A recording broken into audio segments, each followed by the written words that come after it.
Okay, so hello everyone.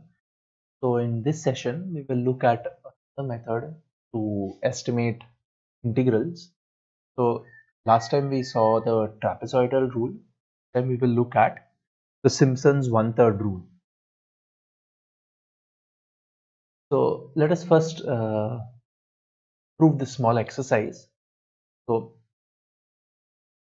show that the integral of any of the quadratic polynomial uh, y2 of x passing through the points x0, y1, x1, y1, x2, y2 such that the x coordinates are equally spaced, that is xi is equal to x0 plus ih, some h is given by this.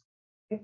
So what this is essentially, this y2 of x is the quadratic polynomial or polynomial of degree less than or equal to 2 passing through points x0, y1, x0, y0, x1, y1 and x2, y2. We want to show that this is the integral of y2 of x from x0 to x2. So let's try to compute this. So firstly, we should know what is this polynomial y2 of x, and uh, we know from the forward difference interpolation formula that y2 of x is given by this. Okay, this is the formula for y2 of x, where r is nothing but x minus x0 by h. Okay, you have done this in the Newton's forward difference interpolation formula. Okay, now we want to integrate this um, from x0 to x2. Okay, so to integrate this, what we do is we'll do a change of variable here, that is from x to r. That's a convenient variable to use. So we'll go from x to r. That takes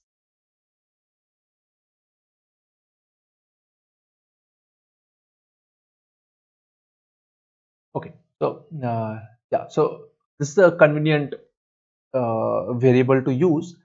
So we can see that dx, you compute here, the dx would be h times dr. Would simply compute. That means dr by differentiate r with respect to x.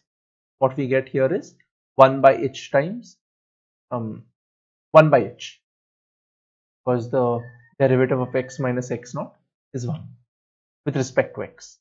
Okay, now you can cross multiply and you can check that you have dx is h times dr. Okay, so so when x naught is when x is equal to x naught, here if you substitute x equals x naught, you will see that r becomes 0, and when um, you substitute x equals x2, then what happens is x2 minus x naught, but x2 minus x naught, we know that x2 is x naught plus 2h. So since x2 is x naught plus 2h, we have x naught plus 2h minus x naught, that gives us 2h in the numerator, divided by h, that gives us 2. Okay, so now by changing the variable, we have integral from x naught to x2 of y2 of x. This is what we want, is nothing but h times integral from 0 to 2 y naught plus r times delta y naught plus r minus r1 by 2 factorial delta square y naught dr. Okay, so this integral here, the antiderivative of what is inside here. Okay, you can compute the antiderivative of what is inside here. This would be nothing but y naught r plus this would be r square by 2 delta y naught plus this here would be 1 by 2, and in the bracket what appears, if you open up the bracket, you will have r square minus r, so it would be r cube by 3 minus we are looking at the antiderivative. This is not an equality. The antiderivative of this. So this would be r cube by 3 minus r square by, so minus r square by 2 delta square y naught. This is what we have. Now substituting the limits. So when you substitute 2, you check what you get. See, when you substitute 2, you will get 2y naught plus 2 from here, because r square, so you get 2 squares 4, 4 divided by 2 is 2, so 2 delta y naught plus half of, you can see here, this is 8 by 3 minus, again same thing here, that is when you substitute 2, you're going to get 4 by 2, which is 2 here, delta square y naught. Okay, now when you substitute 0, since there's an r in all these terms, you will simply get 0. So when you substitute 0, you will get 0. So this is the integral. Now this finally works out to be, you just do your regular computation. This will simply give you h by 3 6 times y naught plus 6 times delta y naught plus delta square y naught. So this is what the integral is. Let's simplify this further. Okay. We know that delta y naught is nothing but y1 minus y naught, and delta square y naught by definition is delta y1 minus delta y naught. Again substitute here, delta y1 is y2 minus y1 and delta y naught is y1 minus y naught.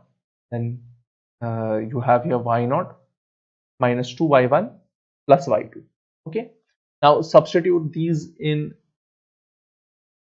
this what we have here, this into this equation. What you will get here is 6 times y naught plus 6 times y1 minus y naught plus y naught minus 2 y1 plus y2. Okay, and again doing regular simplification, you will get h by 3. H by 3, you can see this will cancel with this, and this is a minus 2y1, so you'll get 4y1. The rest is easy to see. So you'll get nothing but h by 3 times y naught plus 4y1 plus y2. So this would be the integral of the polynomial of degree less than or equal to 2 passing through 3 points x0 y0, x1 y1 and x2 y2 when their x coordinates are equally spaced. So now what are we trying to do in the Simpson's 1/3 method? So the Simpson's 1/3 method, we are given a function that we want to integrate, and we suppose this interval can be so we have these n points in the interval a to b which are equally spaced. Of course, we have one small extra condition here, as we will see why later, that n should be an even number, okay, such that xi, that is equally spaced, so xi is a plus ih, and we take our yi to be f of xi, the same kind of things what we do for the trapezoidal rule. So let's see here. So this is what we have. This is our function, the graph of the function f of x. Okay, so we have our equally spaced points here in the x-axis, and corresponding to that we have the points in the y-axis. So this would be the height here would be f of not f of x1, f of x2, and so on. Okay, the height would be f of x1, f of x naught, f of x. Okay, so this would be our x naught, y naught, x1, y1, x2, y2, x3, y3, and so on. Okay, so what are we trying to do in the Simpsons one-third method? In the Simpsons one-third method, just like in the trapezoidal rule, we constructed the linear polynomials through two consecutive points. The Simpsons one-third method will construct quadratic polynomials or polynomials of degree less than or equal to 2 through the three consecutive points. So let's see. So this is the first one. That would be here. This one in green. Hope it's visible. This would be your y2 0x. Okay, 2 resembles the degree of the polynomial, and 0 is the first one. Okay, then we have the second one that passes through from, so this is x0 y0, x1 y1, x2 y2. Then the next one will go through x2 y2, x3 y3, x4 y4. So this is going to be my y2 1x, and we then have, let's use a green again. So we have y2 2x that passes through x4 y4, x5 y5, and x6 y6. And finally, in this particular case, we would have, here you can see you get 4 polynomials of degree 3 through these points, of degree 2 through these points. So y2 3x. Okay, and the idea is we want to find the integral of f of x from x0 to x8, or from a to b. So what we do is we find the integral over each of these polynomials. Okay, and we just saw a nice formula to compute the integral over these polynomials. We find the integral over each of these polynomials and add it up. That's basically what we are going to do here. Okay, so as you will see, here we have 8 points. So this goes to,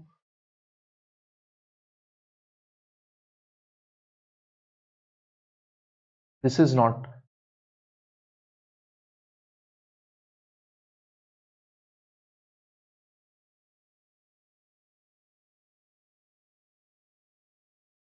this is not n by 2, this is, so this would be n by 2 minus 1,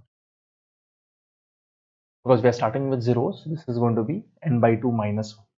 So this is the polynomials that we have. Okay, so here again, so this is again n by 2 minus 1.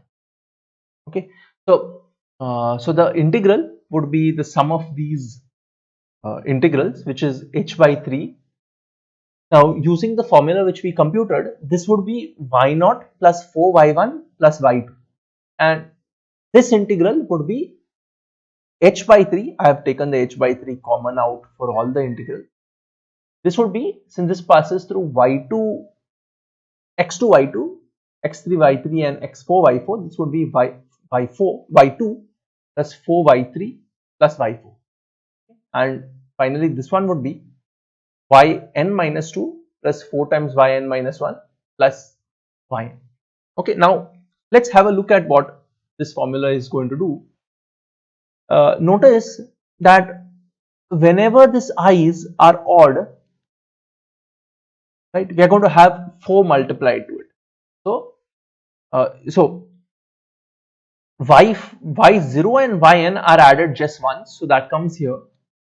Okay, now you can see whenever I is odd, you are going to have 4 added to it, so this will be y1 plus y3 plus y5 up to yn minus 1. Okay, and whenever n is even, other than 0 of course, and n, so whenever I is even, what happens is you can see this appears in this bracket and in the next bracket. It appears the last of the preceding bracket and first of the next one. Okay, so y2 appears twice. Again, y4 will appear here and in the next bracket, and yn minus 2 appears here and in the previous bracket.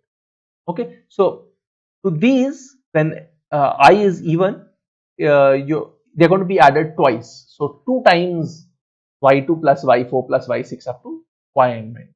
This is your formula for the Simpson's 1/3 rule. So finally, let us use the Simpson's 1/3 rule to solve this small exercise, that is estimate the integral from 1 to 2 of x raised to 7 plus 9x square plus 1 by taking 5 equally spaced points in the interval 1, 2. Okay, so the value of h here will be 0.25 and x0 would be 1, x1 1.25, 0.5, 1.75 and 2. Okay, and then you can find the corresponding values of yi's by simply taking f of the xi's. Okay, now when we substitute in the formula for the Simpson's 1/3 rule, okay, we get h by 3 times y0 plus y4, that is first and last, plus 4 times the ones with the odd indices plus twice y2. There is no more terms with even x's, and we substitute this all here and we get 53.942. okay, and if you go and compute this integral, you will actually see that the integral part of this integral after computing is 53. It is 53.8 something, which was actually computed in the trapezoidal rule. And you will see that the Simpson's 1/3 rule actually gives us a closer value to the integral. So with this, we'll stop with this session. Next time, we'll look at another method to estimate integrals. Thank you.